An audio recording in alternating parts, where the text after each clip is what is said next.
नमस्कार, मी विलास बडे. न्यूज 18 लोकमत स्पेशलमध्ये आपल्या सगळ्यांचं स्वागत. आज 20 डिसेंबर आहे. कदाचित आपल्यापैकी बऱ्याच जणांना हे माहीत नसेल की आज संत गाडगे बाबांची पुण्यतिथी आहे. आज देशात ज्या स्वच्छता मोहिमेचा गाजावाजा होतोय त्याची मुहूर्तमेढ खऱ्या अर्थाने इथल्या मातीमध्ये जर कोणी रोवली असेल तर ती संत गाडगे बाबांनी.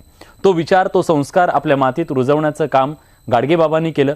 आज त्यांच्या पुण्यतिथीच्या निमित्तानं आपण स्वच्छता मोहिमेबद्दल बोलणार आहोत. पण सुरुवातीला एक स्वच्छतेचा व्हिडिओ बघूया ज्यात एक कृतिशील संदेश आहे.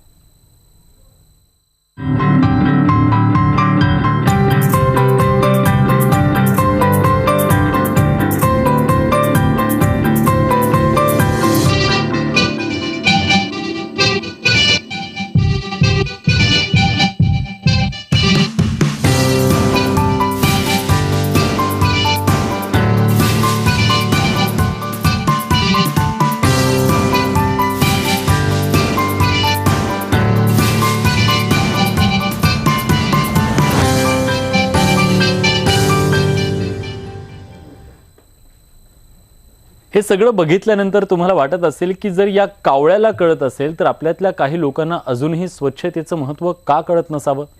कारण आपल्या महाराष्ट्राची ही ती भूमी आहे जिथं 100-125 वर्षांपूर्वी गाडगे बाबांनी रस्त्यावरची घाण खराट्यानं आणि अनिष्ट परंपरांची जळमट विचारानं झाडून काढली. गाडगे बाबांनी स्वच्छता हा विचार इथं पेरला, रुजवला.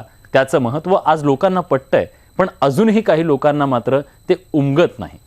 बघूयात गाडगे बाबांचा स्वच्छतेबद्दलचा नेमका विचार काय होता. गोपाला गोपाला देवकी नंदन गोपाला, गोपाला गोपाला देवकी नंदन गोपाला, सांभाळी ही तुझी लेकरे पुण्य समजती पापाला. महाराष्ट्र ही संतांची भूमी. या संतांनी महाराष्ट्र घडवला. इथल्या मातीत मानवतेचा विचार रुजवला. महाराष्ट्रातील संत परंपरेबद्दल म्हटलं जातं, ज्ञानदेवे रचिला पाया, तुका झाला से कळस. पण या भागवत धर्माच्या कळसावर गाडगे बाबांनी 20व्या शतकात कर्मयोगाची ध्वजा फडकावली. गोरगरीब दीनदलित यांच्या उद्धारासाठी अज्ञान, अंधश्रद्धा, अस्वच्छता यांना मूठमाती देण्यासाठी गाडगे बाबांनी स्वतःला मातीत गाडून घेतलं. डोक्यावर झिंजा, त्यावर खापराच्या तुकड्याची टोपी, एका कानात कवडी तर दुसऱ्या कानात फुटक्या बांगडीची काच, एका हातात झाडू, दुसऱ्या हातात मडकं, हा गाडगे बाबांचा वेश. गावोगाव फिरायचं. कुठल्याही गावात गेलं की एकट्यानंच हातात झाडू घेऊन गावाची साफसफाई करायची. गरजूंना पडेल ती मदत करायची. दिलेलं ते खायचं. रात्र झाली की जागा मिळेल तिथं पाठ टेकायची. दिवस उजडला की पुन्हा नव्या गावाचा रस्ता धरायचा. लोकांना कळत नव्हतं हा माणूस कोण आहे. कारण कोणी साधू संत असं करत नाही, कुणी वेडा असं करू शकत नाही. आपला परिसर आपण स्वच्छ केला पाहिजे हा त्यांचा कृतिशील विचार हळूहळू लोकांना पटू लागला. पुढे लोकही हातात झाडू घेऊन स्वच्छता करू लागले. समाजातील अज्ञान, अंधश्रद्धा, भोळ्या समजुती, अनिष्ट रूढी परंपरा दूर करण्यासाठी त्यांनी सगळं आयुष्य खर्ची घातलं. लोकजागृतीसाठी त्यांनी कीर्तनाचा आधार घेतला. साध्या सोप्या भाषेत त्यांनी लोकांना समजून सांगितलं. स्वतःचा पुरावा आहे. देव पावयासी. देव भोळ्या माणसांपासून ते शहरी नास्तिकांपर्यंत कुठल्याही वयोगटातल्या लोकांना गाडगे बाबा आपल्या कीर्तनात सहजपणे गुंतून ठेवायचे. आपलं तत्वज्ञान पटवून द्यायचं. त्यांच्या कीर्तनाचं शब्दचित्र उभं करणं माझ्या ताकदीच्या बाहेरचं काम आहे, अशा शब्दात गाडगे बाबांचे शब्द चरित्रकार प्रबोधनकार ठाकरे यांनी गाडगे बाबांचा गौरव केला. आजपासून 7 ते 8 दशकांपूर्वी गाडगे बाबांनी स्वच्छतेचा विचार या मातीत पेरला, रुजवला. त्यासाठी त्यांनी आपलं सगळं आयुष्य झिजवलं. आज 60 वर्षांनंतर आम्हाला त्यांच्या विचाराचं महत्त्व पटू लागले. झाडू हातात घेणं हे कमीपणा समजणाऱ्या या समाजात फोटोसाठीच का होईना पण अनेक प्रतिष्ठित लोकांच्या हातात झाडू आला हा गाडगे बाबांच्या विचाराचा विजय मानायलाच हवा. Bureau report, news 18 Lokmat. खरं तर स्वच्छता अभियान आपल्या देशातला एक अत्यंत लोकप्रिय इव्हेंट आहे असं बऱ्याचदा उपहासानं म्हटलं जातं, ज्यात काही अंशी तथ्यही आहे. दिखावेगिरी आणि फोटो सेशनसाठी हातात झाडू घेणारे आपल्याकडे काही कमी नाही आहेत. पण मोदी सरकारनं स्वच्छता मिशन म्हणून हातात घेतलं आणि तेव्हापासून स्वच्छता अभियानाला अच्छे दिन आलेत असं म्हटलं तर वावगं ठरणार नाही. क्या हमारा देश स्वच्छ नहीं हो सकता है? अगर 125 करोड़ देशवासी तय कर लें कि मैं कभी गंदगी नहीं करूंगा, तो दुनिया की कौन सी ताकत है जो हमारे शहर गांव को आकर के गंदा कर सके? क्या इतना सा संकल्प नहीं कर सकते? लाल किल्ल्यावरून आजपर्यंत पंतप्रधानांकडून गरिबीपासून दहशतवादासारख्या सगळ्या प्रश्नांबद्दल बोललं गेलं, पण पंतप्रधान नरेंद्र मोदींनी पहिल्यांदाच देशातील स्वच्छतेचा मुद्दा एक मिशन म्हणून लाल किल्ल्यावरून हातात घेतला. केवळ एका दिवसाची भाषणबाजी करून मोदी शांत बसले नाहीत. त्यांनी हे स्वच्छतेचं मिशन महात्मा गांधींच्या चष्म्यातून भारताला दाखवलं.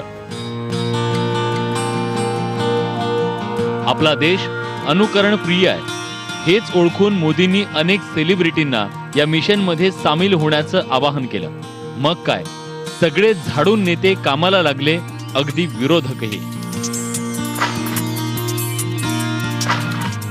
पण हे मिशन केवळ जाहिरातबाजी नको असा सूरही उमटला. मोदी सरकारचं हे जे काम चाललंय त्याच्या जाहिराती फार चांगल्या चाललेल्या आहेत, पण खरंच पूर्णपणे त्याची पब्लिक मुवमेंट झाली आहे का नाही याचं एक असेसमेंट आपण सगळ्यांनीच केलं पाहिजे की नक्की किती शौचालय बांधली, किती त्याच्यातली ऑपरेशनल आहेत, त्याच्यात काही ठिकाणी पाणी. Intent is very good. Bharat जर स्वच्छ होणार असेल तर त्याचं स्वागतच आहे, आमची मदतच होईल त्याच्यात, पण त्याबरोबर खरंच इम्पॅक्ट असेसमेंट किती आहे याचं अनालिसिस आपण सगळ्यांनीच केलं. ज्या सेलिब्रिटींनी क्वचित कधी हातात झाडू घेतला असेल अशा अनेक सेलिब्रिटींनी हातात झाडू घेऊन मैदानं, रस्ते साफ करायला सुरुवात केली. जो स्वच्छ भारत अभियान के बारे में मैं बोलने आया हूं, मैं ये बोलने आया हूं मोदी जी के साथ, जो अभी भी मोदी जी ने कहा कि जो वंदे मातरम वही बोल सकता है जो स्वच्छ भारत में मानता हो. स्वच्छ भारत यानी कि साफ भारत, गंदगी कहीं नहीं होनी चाहिए. वंदे मातरम हम जोर से बोलेंगे, हमारे हाथ में सफाई का झाड़ू है, इसलिए कि हम समझते हैं कि चारों तरफ ये जो गंदगी है ये दूर होनी चाहिए. स्वाभाविकपणे स्वच्छता मोहीम हा बातम्यांचा विषय बनला, त्याबद्दल चर्चा झडू लागल्या. अस्वच्छता करणाऱ्या नेत्यांवर टीकाही होऊ लागली. या मिशनमध्ये अनेक स्वयंसेवी संस्थाही सहभागी झाल्या. ॲडव्होकेट अफरोज शहांसारखे स्वयंसेवक वर्सोवा समुद्र किनारा स्वच्छ करण्यासाठी मैदानात उतरले आणि स्वच्छता जणू एक चळवळ बनू लागली. अनेक हात त्यांच्यासोबत जोडले गेले, पण त्यांना रोखणारे, त्यात अडथळा आणणारेही काही भाग होतेच. पण राज्याच्या मुख्यमंत्र्यांनी त्याची दखल घेतली. स्वच्छता हा विषय सरकारच्या अजेंड्यावर आल्यानंच ही संवेदनशीलता दिसू लागली. वर्सोवा बीचचा जे प्रॉब्लेम आहे, सस्पेन्शन झालेला आहे क्लीनअप, मुख्यमंत्री मला विचारले काय प्रॉब्लेम आहे. मी त्यांना हसताना सांगितलं का मला आय फाइल इट ऑड की चीफ मिनिस्टरला अप्रोच करायला का ट्रक द्या कचरा उचलला का, चीफ मिनिस्टरला काम नाही का, प्राईम मिनिस्टरला का काम नाही, बरंच काम आहे त्यांच्या पुढे. I said, I'm sorry that I am meeting in these circumstances. He laughed it off in a witty way. पण वर्सोवा बीचच्या क्लीनअप सुरू होऊ शकत का नाही, त्याला काय अडचणी आहेत, मानसिकता आहे. मी त्यांना सांगितलं मानसिकता आहे, इट्स नॉट अबाउट इन्फ्रास्ट्रक्चर. त्यांना मशीन काही नाही, त्यांच्याकडे सगळे आहे, सगळ्याकडे आहे. जे लिटर करतात त्यांना माहीत नाही का फेकायचा नाही कचरा, जे पिकअप करतात त्यांना माहीत नाही का काय काम कसं करायचं.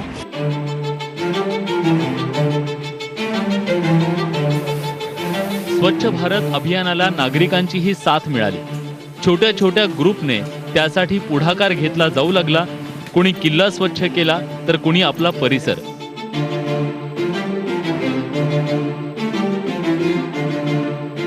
कुठल्याही लोक चळवळीसाठी हेच आवश्यक असतं. स्वच्छतेचं महत्त्व लोकांना पटतंय हे दिसू लागलंय. मी सध्या उभी आहे मुंबईच्या बोरिवली परिसरातल्या जॉगर्स पार्क इथं. पंतप्रधान नरेंद्र मोदी यांनी स्वच्छ भारत अभियानाची आज सकाळी सुरुवात केलेली आहे आणि अशाच सकाळी मुंबईच्या या बोरिवली परिसरात सुद्धा या अभियानाला सुरुवात झालेली आहे. स्थानिक नागरिक आपल्याबरोबर आहे, त्यांच्याकडनं जाणून घेणार आहोत.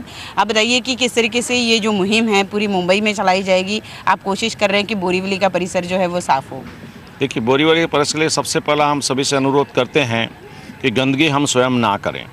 गंदगी जो होती है हमारे वजह से होती है, इसलिए हम सबसे कहते हैं कि हमारे परिसर को साफ रखने के लिए जितना भी प्रयत्न कर सकें वो हम स्वयं तो करें, किंतु दूसरे लोगों को भी इस जन जागरण में अभियोग बनाकर सबसे कहें कि अपने क्षेत्र और अपने परिसर को साफ सुथरा रखें। महिलाएं किस तरीके से अपना योगदान दे सकती हैं इस पूरे अभियान में? महिलाएं सब इकट्ठी होकर, और हम अगर हमारे घर के बाहर भी जाए, हमारा घर की खुद की सफाई करें और घर के बाहर हमारे जो परिसर है और रास्ता है वहाँ भी किसी को हम थूकने भी नहीं देंगे, कचरा भी नहीं फेंकने देंगे, और सबको नम्र विनती करेंगे प्रेम से आदरपूर्वक कि आप सफाई हम खुद रखेंगे। बच्चे से लेकर बूढ़ों तक का काम है ये हम खुद सोचेंगे, हमारा परिसर क्लीन रखेंगे तो पूरा देश का हर देशवासी सोचेगा मेरा परिसर मैं साफ रखूंगा तो पूरा देश साफ हो जाएगा। स्वच्छता हा इव्हेंट न होता तो संस्कार बनायला हवा, तो घरात अगदी लहानपणापासून रुजायला हवा। आपल्याला त्याचं महत्त्व आज कळतंय, त्या दृष्टीनं प्रयत्न सुरू आहेत। 19व्या शतकाच्या पूर्वार्धात सांगितलेला गाडगेबाबांचा हा विचार लोक चळवळ बनत असेल तर गाडगेबाबांचा विचार काळाच्या किती पुढे होता हे आज आपल्या लक्षात येतं। Bureau report, news 18 Lokmat. देशभरात आज स्वच्छता मोहीम सुरू आहे, पण महाराष्ट्रात या आधी देखील मोठ्या प्रमाणात काम झालेलं आहे। ह्यातली चळवळ कशी राहिलेली आहे ते एक नजर टाकूया। सन 2000 मध्ये संत गाडगेबाबा ग्राम स्वच्छता अभियान तत्कालीन ग्रामविकास मंत्री स्वर्गीय R.R. पाटील यांनी ही संकल्पना मांडली आणि योजना सुरू केली। लोकसहभागानं या अभियानाला लोकचळवळीचं स्वरूप प्राप्त झालं। पहिल्याच वर्षात 1155 ग्रामपंचायती स्वच्छ झाल्या। 10 वर्षात सुमारे 10,000 ग्रामपंचायती स्वच्छ झाल्या। राज्याच्या अभियानाचा देशपातळीवरही बोलबाला झाला। केंद्र सरकारनं या अभियानाची दखल घेतली आणि त्यातूनच जन्माला आली 2005 मध्ये निर्मल ग्राम अभियान योजना। आजची परिस्थिती अशी आहे की 15 जिल्हे, 163 तालुके आणि 26,000 गावं हागणदारी मुक्त झाली आहेत। एक छोटासा ब्रेक घेतोय।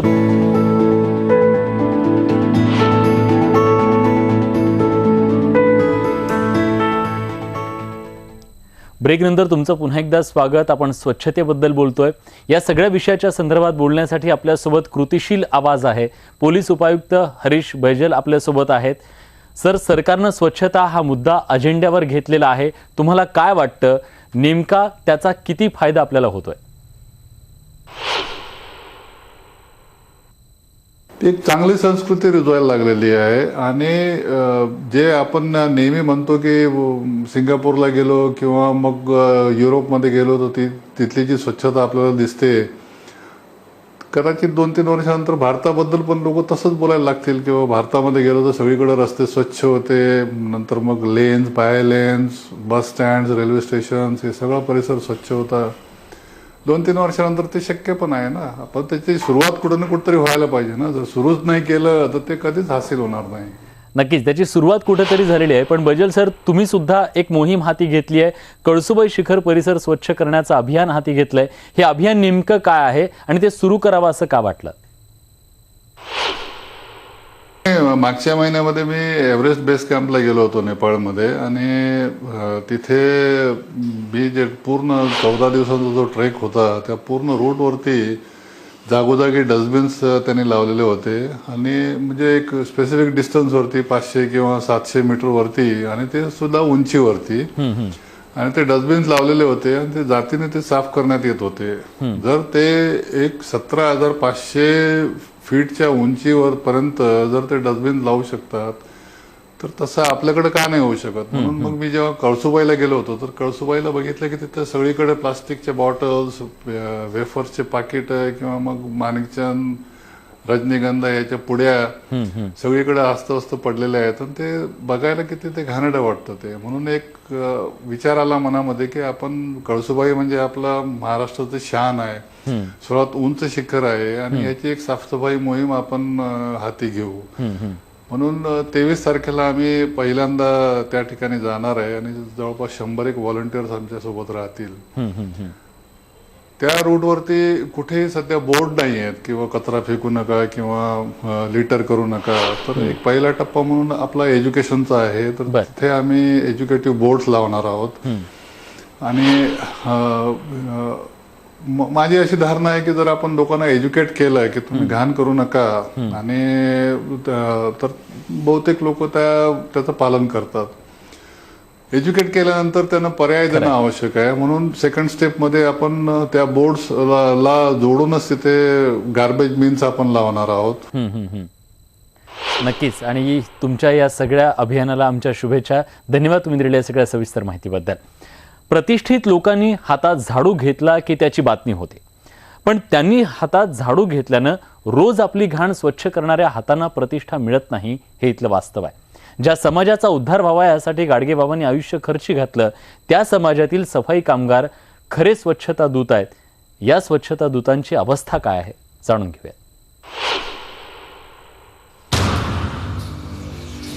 हे सगळं बघणं जर आपल्याला किळसवाणं वाटतं तर ते साफ करणाऱ्यांना काय वाटत असेल याचा आपण कधी विचार करतो का?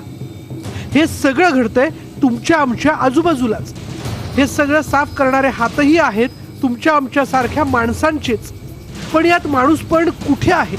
साफसफाई करणारे हे अनवाणी हात, घाणीत माखलेले पाय, डोक्यात सणक भरावी तशी डोक्यात भरणारी दुर्गंधी, पोटात ढवळून काढणारी किळसवाणी दृश्य। ही दृश्य आहेत आपल्याच महाराष्ट्रातल्या शहरांमधली, ज्यात शहरातील 55% गरीब कुटुंबात शौचालयच नाहीयेत। माणूसपणाची लाज वाटावी अशी ही अमानुष पद्धत। स्वच्छ शहरांमधल्या अस्वच्छ माणसाचं हे वास्तव। ब्रिटिशांनी शहरं वसवली आणि या शहरांमधली घाण साफ करण्यासाठी सफाई कामगारांची भरती सुरू केली। पोटाची सोय म्हणून उत्तरेतल्या राज्यातून मेघवाळ, मेहतर, वाल्मिकी समाजातली अनेक लोक गावं सोडून शहरात दाखल झाली। सरंजामी जात व्यवस्थेला कंटाळून शहरात आलेल्या लोकांनी सफाई कामगारांच्या नोकऱ्या पत्करल्या। यात महाराष्ट्रातल्या दुष्काळी पट्ट्यातल्या दलित समाजातली अनेक लोक आली। स्वातंत्र्यानंतर ब्रिटिश गेले, पण या कामगारांच्या आयुष्यातली घाण गेली नाही। अनेक पिढ्या खपल्या तरी। मी 18 वर्षापासून काम करतो, माझे वडील पण हेच काम करत होते। अजून मी 9वी शिकलेलं आहे, 8वी 9वी पासून, आणि हे काम लय घाणीचं काम आहे, त्याच्यामुळे मला लय त्रास होतो काम करताना। वाढत्या शहरांसह या प्रश्नाची विदारकताही वाढत गेली। हे जसं महानगरांमध्ये आहे तसंच ते अवघ्या महाराष्ट्राचं आराध्य दैवत असलेल्या विठ्ठलाच्या पंढरपुरातही आणि गंगेच्या नाशकातही। इथं लाखो लोक येतात, त्यात मोठी घाण होते।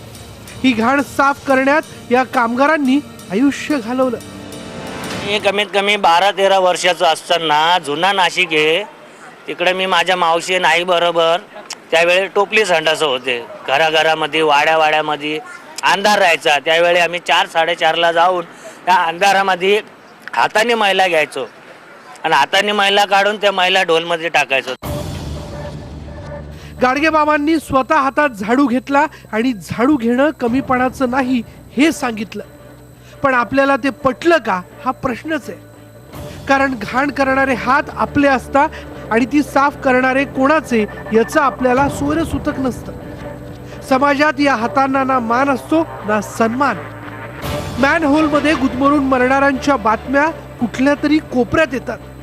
हे कामगार किड्या मुंग्यांसारखे मरतात। आज अनेक सेलिब्रिटींनी हातात झाडू घेतला, फोटो काढले, ते वर्तमानपत्रांच्या पहिल्या पानावर, चॅनलच्या स्क्रीनवर झळकले, पण रोज आपली घाण साफ करणाऱ्या हातांचं काय? त्यांच्या हातांना सन्मान मिळेल का? हा खरा प्रश्न आहे। Bureau report, news 18 Lokmat. हे सगळे प्रश्न आपल्याला विचार करायला लावणारे आहेत। भारतभर हजारो बाबाबुवांचे प्रताप पाहिल्यानंतर गाडगेबाबांची उणीव आपल्या सगळ्यांना जाणवत राहते, त्यांच्या विचारांचा मोठेपणा आपल्याला कळतो। आजच्या दिवशी आपण त्यांना नमन करूया आणि स्पेशलमध्ये इथंच थांबूया। नमस्कार।